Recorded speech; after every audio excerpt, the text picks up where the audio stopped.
Niggas in my grill tryna phase me.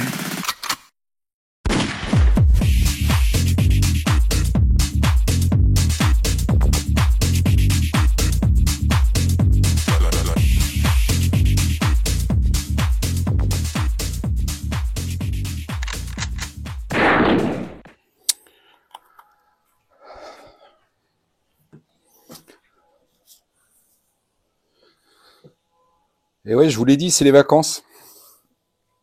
Qui dit vacances, dit vacances quoi.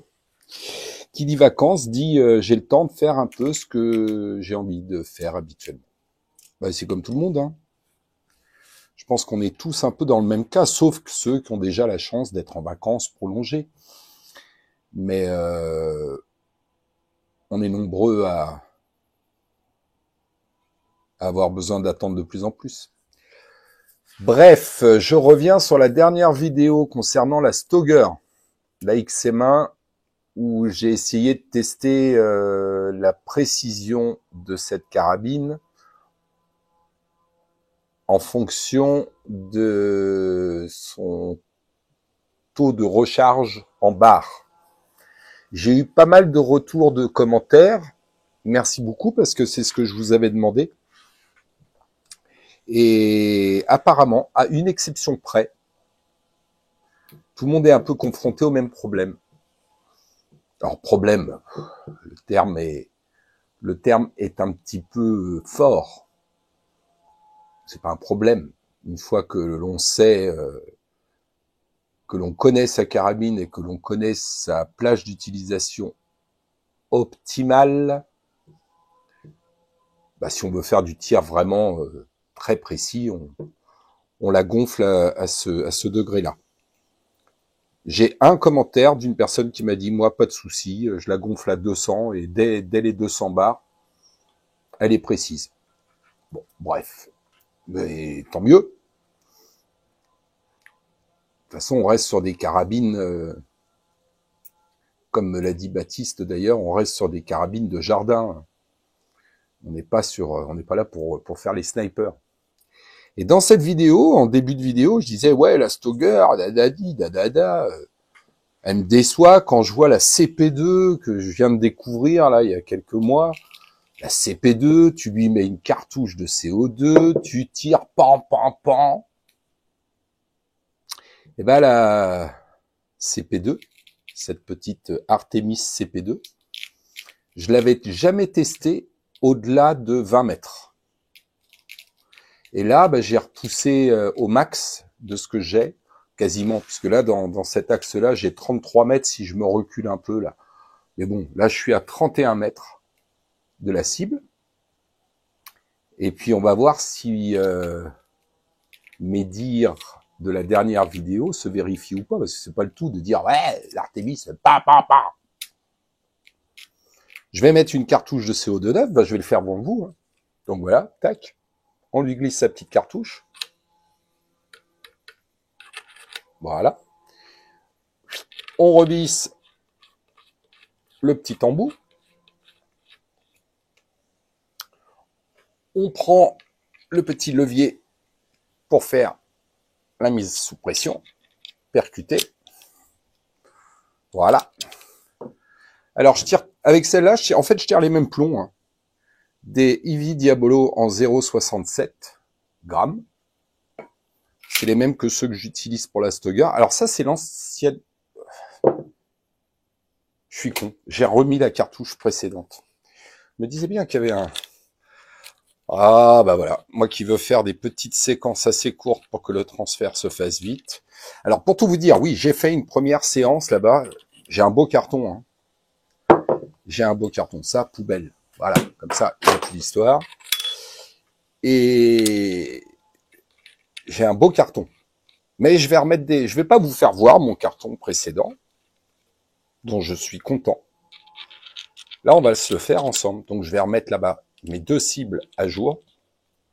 Oui, j'ai mis deux cibles l'une à côté de l'autre. Ah bah voilà, là, ça percute.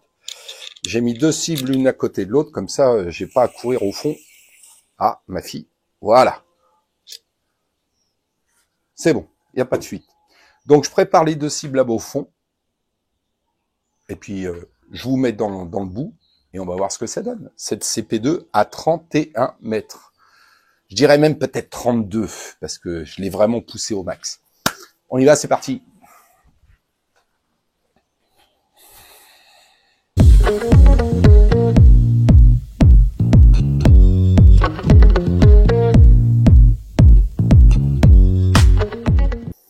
Alors juste pour info, parce qu'on devient une chaîne de haute précision. Voilà mon pas de tir. Et je vais tirer là-bas, tout au fond, dans le coin là-bas. Donc il y a 32 mètres. Alors juste pour info, en Bretagne, il y a du vent depuis, je peux même pas vous dire combien. C'est pour ça qu'on est une des régions où vous avez chaud partout et nous on a un vent de nord-est qui vient nous pourrir, qui est bloqué là. Alors voilà ce que ça donne. Franchement, ça souffle. Je sais pas si vous voyez la cime des arbres. Grosso modo, moi on m'annonce du vent de 25 km/h. Voilà, ça c'est pour les conditions météo. Grand soleil, mais beaucoup de vent. Alors là-bas au fond, je suis dans le coin, je suis protégé au niveau du vent. Alors je vais vous poser là-bas et on attaque. Vous êtes en place là-bas tout au fond et comme vous pouvez le voir, j'ai préparé 2 cibles, 2 porte-cibles. Comme ça m'évite, j'ai au moins 2 points de visée distincts. Ça m'évite d'aller remettre une pastille réfléchissante à chaque fois. Alors on y va, c'est parti. La petite Artémis est chargée, je vous l'ai fait voir. J'ai inséré le premier plomb. Et là, go. Alors on va tirer sur la cible de gauche. C'est parti.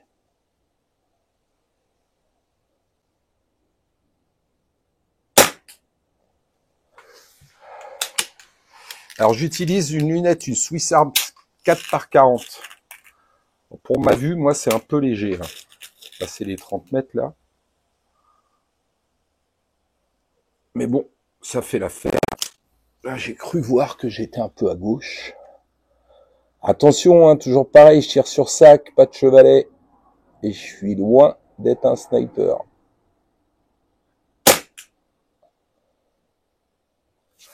Ok.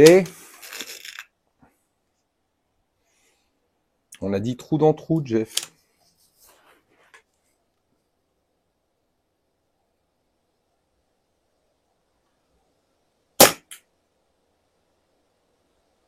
Ah, la pression du direct. Ah, putain, oui. Allez, vas-y ma fille. Fais-leur voir ce que tu sais faire quand Jeff veut bien s'appliquer.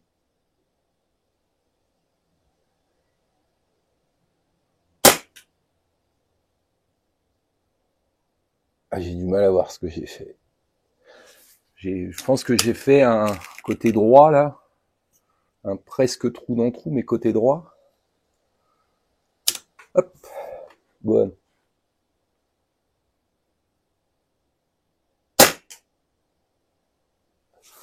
Là, je dois être limite en bas du rouge.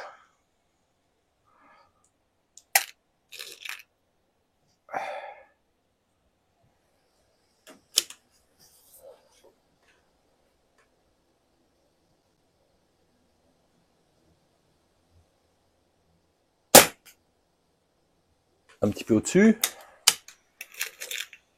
Pas dans le rouge, mais un petit peu au-dessus de l'impact précédent. 1, 2, 3, 4, je crois que c'est 6, je crois que je fais le 7e coup là.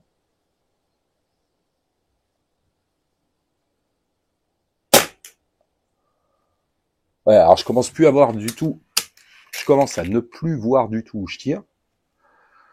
Parce que comme c'est quand même assez groupé, bah au bout d'un moment, ma lunette, moi, n'est pas assez puissante pour que je vois les impacts en direct. Et le réfléchissant, bah, il fait plus effet. Alors, je vais prendre la cible de droite.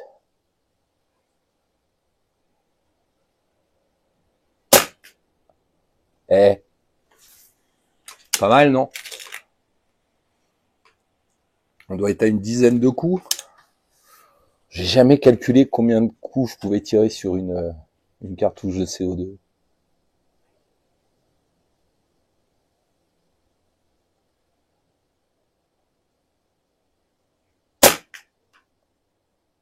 Bon, là, les mecs, c'est du trou dans trou. Alors, attention! Le but, c'est pas de dire je tire comme un pro. Le but, c'est de dire cette petite carabine, elle est précise. C'est-à-dire que même pour un mec comme moi qui suis pas un pro du tir, j'ai pas forcément la position adéquate, j'ai des problèmes de souffle qui je sais pas gérer mon souffle. Mais elle me permet quand même de m'éclater à 32 mètres là, 32 mètres.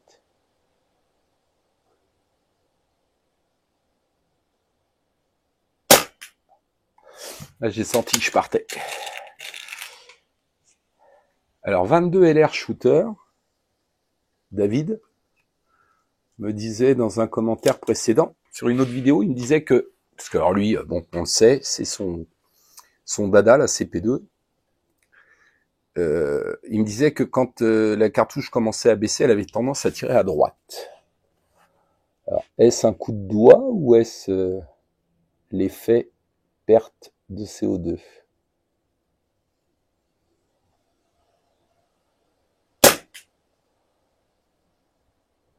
Ouais.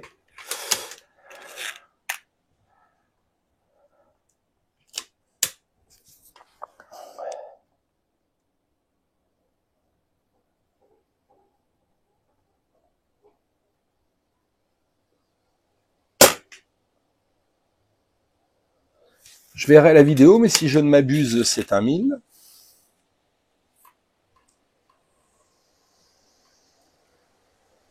Voilà. Je vais continuer jusqu'à ce que je sente que elle commence réellement. Ah putain, non, vous voyez pas les arbres. Je vous assure qu'il y a des bonnes rafales. Alors, arrivé là-bas au fond, la cible, elle, est abritée. Mais entre l'endroit où je suis et la cible, il faut que le plomb traverse mon jardin. Hein. En plein vent.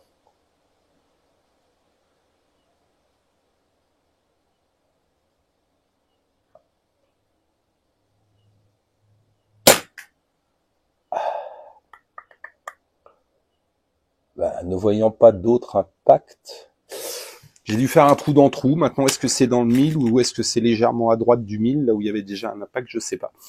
Alors, je tire, donc, vous l'avez vu au début de la vidéo. Je tire en... Bon, on en parlera à la fin. Allez, hop, pour vous faire attendre.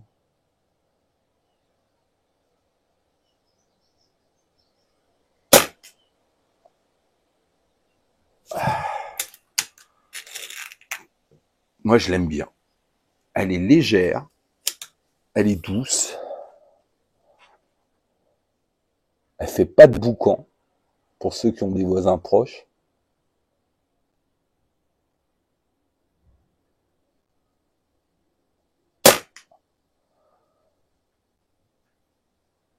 Ah, je tourne autour du 1000. Hein. Un petit peu au-dessus, je crois, là. Oui, je disais, elle emmerde personne. Le réducteur de son, c'est pas juste pour le look, hein, franchement. Regardez une vidéo précédente. En vidéo, bon, forcément, les sons.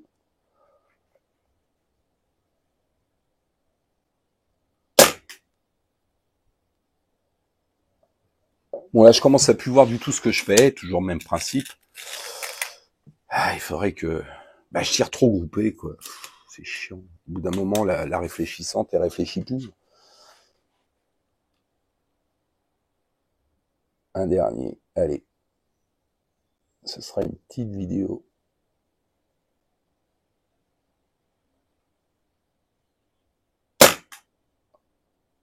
Voilà.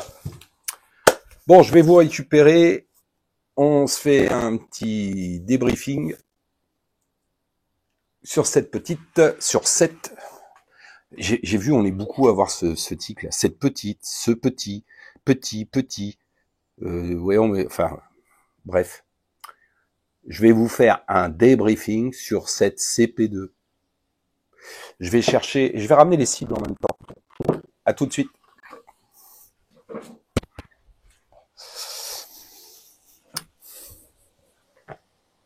Il faisait la gueule. Si, il faisait la gueule. Il était resté là, derrière, dans sa grotte. Bah, il a une grotte où il se planque, il faisait la gueule. Allez, détends-toi. Il va faire meilleur, tu vas voir. Les vents vont se calmer, tu vas pouvoir ressortir. Sans risque. Aller affronter de nouvelles aventures sur les flots. Je disais, bon voilà, cible de gauche, la première. Là, bon, j'ai jamais mesuré.